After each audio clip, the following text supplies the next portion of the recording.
To talk about his new movie, The Incredible Burt Wonderstone. I can't say it like Robin, but you play a superstar magician from the Vegas Strip who has lost his touch. Let's take a look.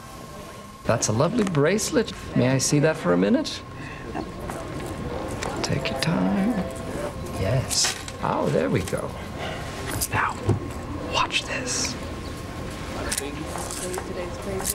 Where did it go? I don't know. My granddaughter gave that to me. What have you done?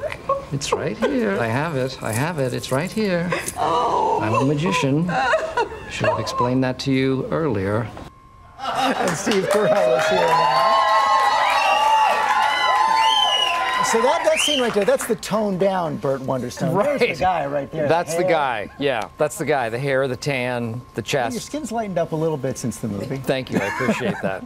But you know, the movie's about a little boy who becomes mesmerized by magic from getting a magic kit when he's 7 or 8 years old, and you were one of those geeks. Thank you. I was. You know, I had a magic kit when I was a kid, and I did shows for kids in the neighborhood. It never turned into anything, but yeah, I was somebody who loved to not find out the trick. Not find out the trick. Pulling the curtain back, I would much rather not know how it's done. I think there are two camps, people who like that and people who don't want to know. I want it to be magic. But you did get to step inside it here. You actually worked with David Copperfield. I did, yeah. He designed this big trick in the movie called the Hangman. He actually designed this illusion for us to do, and Steve Buscemi and I did it on stage. It's kind of fun. Yeah, it looked like a lot of fun, but we got to talk about Jim Carrey, who, I mean, the movie's fantastic. He's insane. He's out of his mind. Yeah, he is. It is like vintage Jim Carrey. He's just going for it. Crazy. I mean, you just never know what he's going to do. No, and we didn't when we were shooting either. That's part of How much did he play with it? All the time. Every take would be different. You know, he would do 20 takes in a row, and they'd all be unique and different and really invariably funny. Now, what would be scary is if he played a Daniel Day-Lewis and didn't break character on set. No, he broke character. No, he wasn't in character the whole time, thankfully.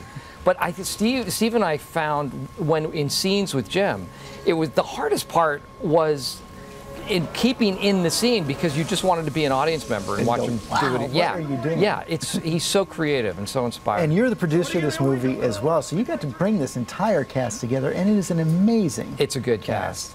Yeah. Who's the hardest one to get? The hardest one to get, probably Jim. You know, that was sort of a long shot. We made a call and he read the script and he loved it. But Alan Arkin was a real, I just love him. And what a perfect role for him as well. Well, I think he could do anything. And Olivia Wilde is great, and Steve Buscemi and James Gandolfini. It's a great group of people. No, it certainly is. Now, you just told us you're going to be going back and starting to film Anchorman as well. But first, your next movie had a very different turn. You play a murderer. Yeah.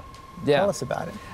It's called Foxcatcher. It's Bennett Miller is directing it, and it's a story of John DuPont, and it's very dark, and it's a departure for sure. So you're just mixing it up a little bit, and then mixing you go back to Brick. Yeah, from John DuPont to Brick. Well, we hope you learned something here this morning. I did. Thank you. I always do. Thanks for coming in. Thanks.